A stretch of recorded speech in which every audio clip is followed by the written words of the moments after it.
Welcome to Left On Wed. Bite-sized tips for people getting hitched. Georgia Fletcher. Adam Sini. In the same room. How did we get here? In this part of town. Oh, we're doing a podcast. Georgia, we have to tell everyone what today's topic is. Today's topic is about going with the flow. When things go wrong. That was dramatic. Because things do go wrong. They do. At every wedding. And, okay, I think the first thing to note is we have a run sheet, we've got a plan. We've talked about all that before. But the only people that know the plan, that knows the run sheet, usually is you, is the couple, and the vendors. So if the things don't happen when they're supposed to, not on time, who cares? No one's going to know. Because do you know what you do have control over? Nothing. I think you're going to say You like have your destiny, control. your emotions, your feelings. We do have control over all of that. We have Sometimes. control over the run sheet, but on the day we have no control of people or the weather. True. Those are the two things that often go a bit rogue. Yeah, sometimes things go rogue and things change. So we're going to sort of talk through certain situations that we've seen and how we've seen people control that in the best way they can. Here's a good one. Okay, You Georgia. can control how you respond. Yes, that's a great. reaction over a response. Yeah. I like that. And be aware going into the day that it's like maybe if this doesn't go exactly X, Y, Z, I'm going to be okay with that. And this is sort of the ways that I can deal with it and how I can be good about that. Because who cares? Let's cast our minds back to last Friday. Can we do a sound effect that goes, you know, like a flashback? Cue that sound effect. Yeah. Yes. Oh, wow, that was cool. Beautiful. Yeah, go on. Last Friday in Sydney, Mm-hmm. I don't know if you noticed, bit of rain. It was torrential flooding. Yeah. Like Alanis Morissette said. It's like rain. You put me up to that because Georgia said she's not going to sing anymore during this podcast. You made me sing then. Okay. Where were you? Tell me. I was in Palm Beach, and there are a few things that happened. Palm Beach, But- just down the road from where we record at the Long Reef Golf Club. We If you love wanna go Long Reef golfing, Golf take a Club. couple of Long deep Reef Golf holes. Club. We're here. But we weren't here last Friday. I can imagine this would have been very rainy here too. We were meant to be at Wiltshire Park in Palm Beach. Beautiful. You love it there. The Love it. trees. Yep. So nice. Anyway, we were looking at the forecast. It was not good. Tuesday, they booked a marquee. And we were all good to go. Because I've also seen Wiltshire Park set up on a rainy day down on the flat, or if you should Google it if you haven't already. It goes up a hill and there's lots of spots where you could go. And come the wedding day, way too wet. Marquee company arrives. They've decided we're going to change it to Governor Phillip Park, right opposite Dunes. And it was way too wet, way too muddy. And they were without a ceremony location. And the bride called me at 8 a.m. I was outside Kmart getting my raincoat and gumboots. I was ready. Couldn't wait. And she said, look, we just wanted to know what you were doing in case we changed the ceremony to 5:30 at our reception venue. I'm like, totally fine. I'm all yours. All yours. She said, we also really like where we're getting ready. Our accommodation is really nice. I'm like, well, do whatever you want. Yeah. It's your wedding. We ended up doing it at their accommodation. 150 people came to this beautiful house in Wow. Palm Beach. Perfect. Yeah, right? It was great. Yeah. Loved it. When things go wrong, we pivot and we respond in a way that we can set a great tone for our day. And that's the story that they'll tell about their wedding day for years to come, right? Which makes it more of a fun event that you might remember. It's like, oh, this XYZ happened and we ended up being at the Airbnb, which actually was really sick. And then look at all these photos we got. And we loved that. And we loved that something changed and it kept us on our toes. And because we had the strategies in place and we had a situation that we could change, we did it and it worked. And that was cool. Sounds like they dealt with it well. And although it was their response to it and it worked out really, really well, we were about to start the ceremony. Yeah. Everyone was gathered in nice and close. And we get a call going, we're at the reception venue. We're just waiting for a bus to come and pick us up. And the groom, they'd already done a first look. So Yeah. they'd already squared away all their photos in the rain, beautiful umbrellas. And they weren't fussed. They knew they'd already had some beautiful portrait photos. So the later we went on, we were, eating into that portrait session time, but they were okay with it. And these guests, a miscommunication had occurred. Yeah. So someone had to drive down to the reception venue and come back up, and then we were able to start Yeah. the ceremony.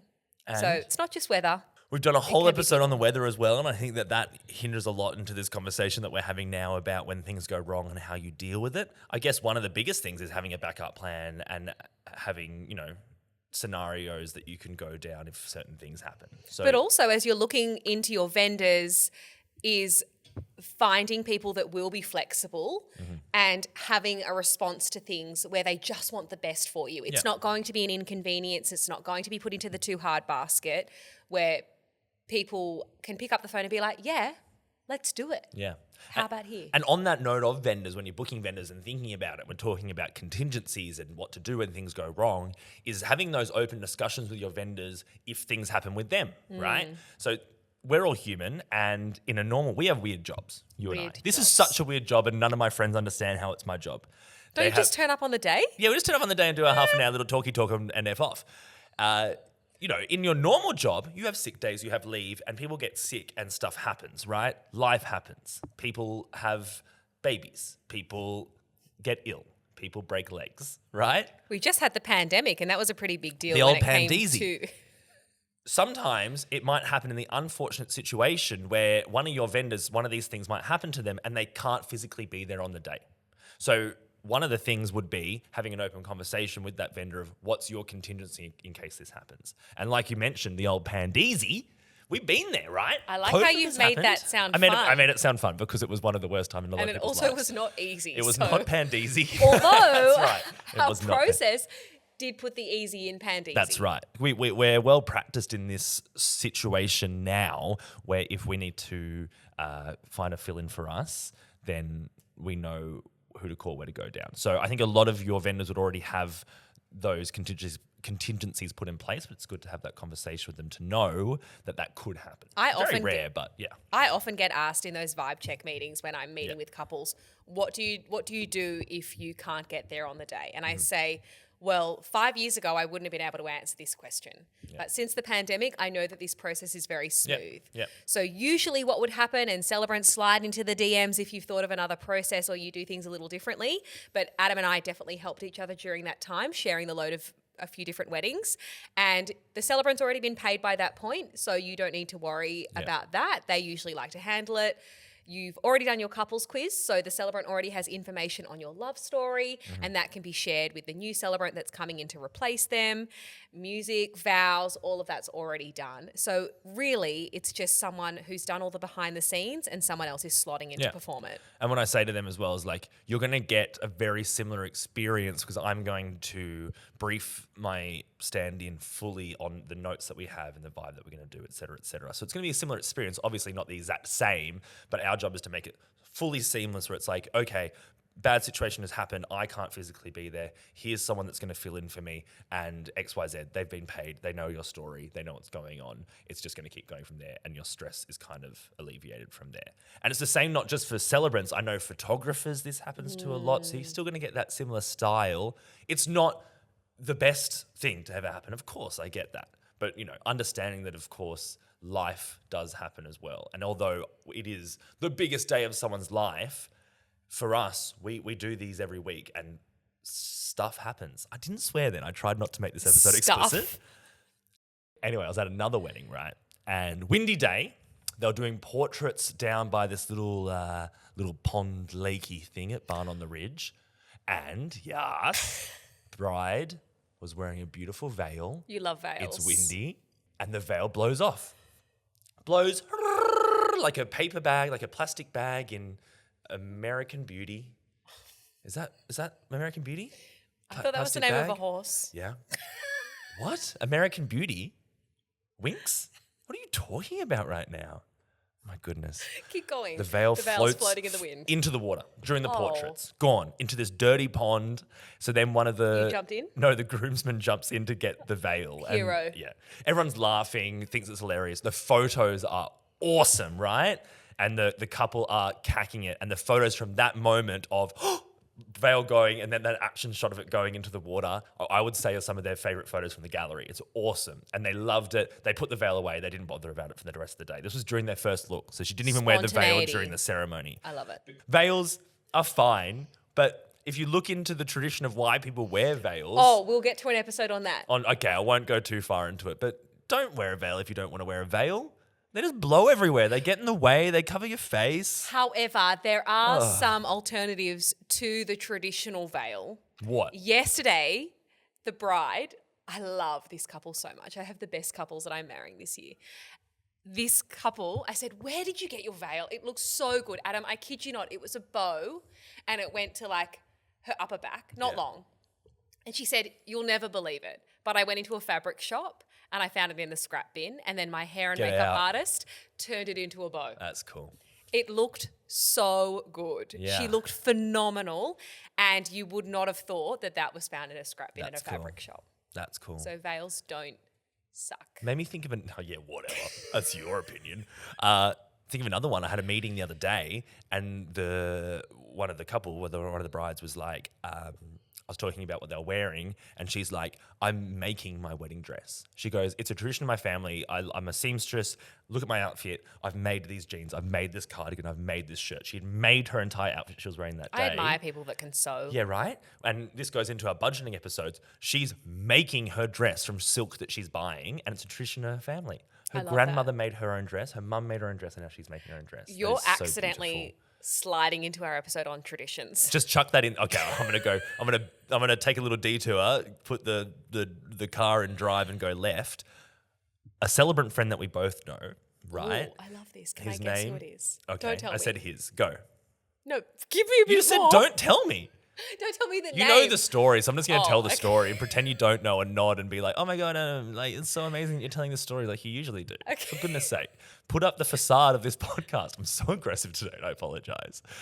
So he's driving to my favorite venue, #Ben Estate. Oh, it's Oliver Thompson. No, it's Gary. Oh, sorry, and there's a Gary. huge pile I up don't know if I know. Oh, I do know on the story. highway. Huge crash, and it had happened just before he was there, right? I should have let you finish. And thank you. Can you let me finish now?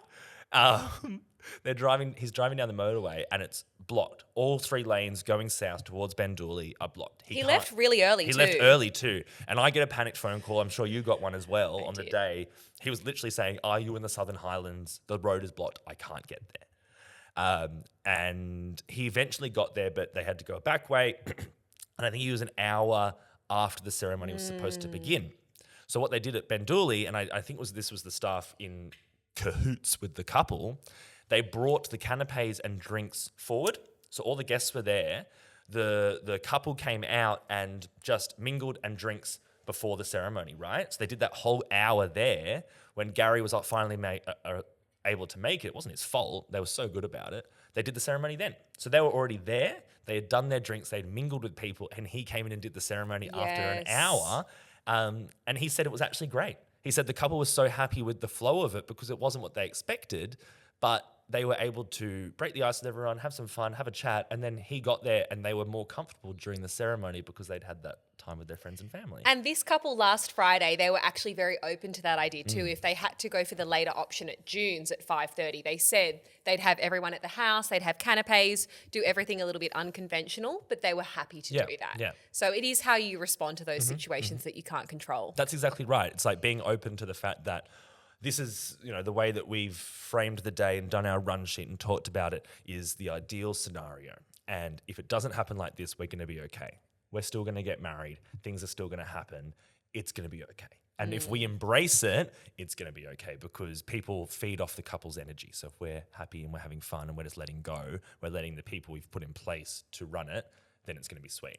And like things happen like little, so that's a huge one, right? What happened to Gary? Never happened to me, probably never happened to you, something that's like our worst No, nightmare. because I leave 5 days too early for a wedding. She's there a week before waiting and sleeping in the car. There's little things that happen during the day which might shift timings out during your day. And that's little things, right?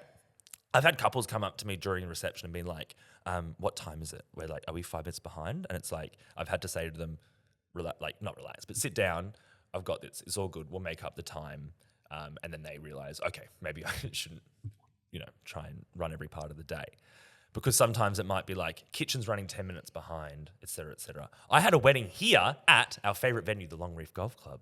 Come on down for 18 holes. Start at 1, go to 18. And the speeches were going a little bit over time. They were going a little bit long. It was like 2 weeks ago. That'll happen. And the amazing staff here came and whispered in my ear during one of the speeches, chef's ready to go with the meals. Can we cut a speech? Of course we can. So I just went up to the best man behind and just whispered, we're going to cut you and we're going to put you after mains. He just nodded, all good. So after that speech, we're like, okay, we're going to sit down and have our mains. Pushed him back, couple didn't mind because we got to eat and then we did it later. So it's like little changes like that as well happen. Whatevs. Whatevsies. It's easy as, especially when it comes to speeches, because you never quite know how long they're going to go for. Yeah. So that's really, really important too, to keep in mind that we need to be really, really flexible. I emceed a reception once where the bridal table was positioned a little bit too close to the dance floor. Sometimes certain venues will push the bridal table back or pack away completely. I know Athol Hall do that when the dance floor's ready to go on. Yep. I was at another venue and the dance floor was going off. Like people were taking their shirts off. The floor was slippery and a little bit sticky, not because of fire. I don't know what else. I don't know how that would make a floor slippery and sticky though. Do you know how fire works? No, we were inside. Anyway, we were dancing close to the bridal table and there were candles and flowers.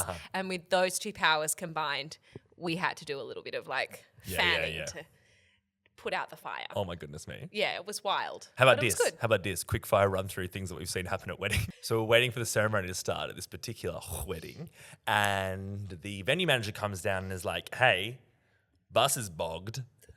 Bus full of people. It literally bogged on this really crappy sort of road that comes into the venue. They fixed it since and tipped a little bit onto a tree." So it was sort of 100 guests, or not, maybe 80 guests, all on this bus. We're waiting, and it had tipped just so the door couldn't open. So they actually couldn't get the people off the bus because it was hitting the tree where the door was. So we're waiting down here for all the guests to arrive, the groom, at start time. All their guests are literally right there stuck on the bus. They had to break the window and get everyone through the window to get off the bus. That's awfully dramatic. Yeah. I've also had a bus bogging story, and both on the South Coast where there's a lot of rain and a lot of potholes on the road. A lot of those roads are also particularly quiet and private, and a bus had to go back and get another busload of people and leave that bus bogged in that pothole.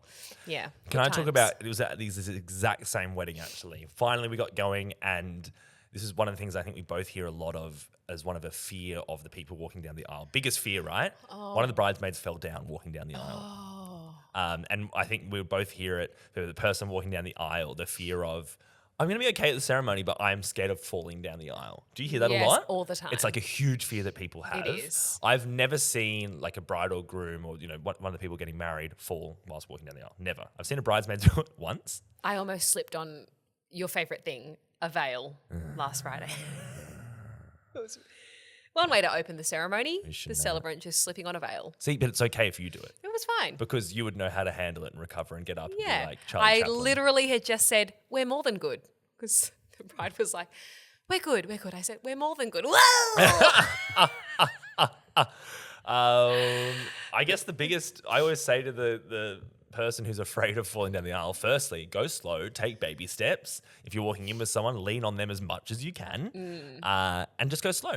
Take it easy. If you fall down, she'll be right. Yeah, you'll get great photos. The photos will be awesome, right? You'll look back like that veil in the water. Yeah, like the veil in the water, like the dress on fire. We all look back and go, changes. I had another wedding, right? And this actually isn't a story when things go wrong. This is when things go wrong for the celebrant, for Adam. And you tell me whether this is podcast friendly and worthy, right? Okay. So I was emceeing a reception and, I'm just doing my job. I'm just working. That's what we do. We work. We work. And people You often really are think, turning this into a karaoke I'm podcast trying not today. to. The next episode won't be. It's going 4 times in now. And I make a little quip, a little joke, and I look at a certain gentleman right in the seat in front of me, right? He comes up to me after I do this, right in my face, and says, if you make a joke and look at me like that again, you, very naughty word, I'm going to bash your very naughty word brains in, right? Yeah. Nuts at this. And I'm just like, oh. You were just an innocent celebrant looking at a guest. I'm just looking at a guest, not Just making a joke engaging about with the someone audience. else. Just eye contact. Yeah, I know. And I was just like, he was a bit, concerned about my good looks, quick wit, and just nice, tall nature, I think. And that must have been what it was. anyway, so that he gets pulled away from me, and I'm just like, holy By crap. someone else. Yes. I'm just saying like, oh my God. I'm eating dinner at the vendor table over here with my mate Jake Edgley, and we're just sitting there, and I look across the room, and there's the guy eating his steak making eye contact with me from across the room, like cutting a steak, just staring me down. Did you go up to I him was and say, so if you scared. look at me like that again? I almost got back on the microphone and like made like a really naughty joke about him just because I wanted to see what he would do in front of 100 people. You but I had a didn't. knife. I know, right? I got escorted to my car because I was too scared. Jake that's- Edgley, the hero. Not by him. Oh. Georgia, things go wrong, stuff happens, but the best thing you need to do is put on your big person hat and shorts and say, that's okay, I am going to enjoy it regardless. It's going to become a happy memory. It's going to be something to remember for the rest of our lives. And I may not be able to control people and the weather, but I can control how I respond. Do you want to try and control me? Please stop talking. What am I going to say? Oh. I'm going to say, thanks for coming. Hello, See you again next darkness, week. my old friend.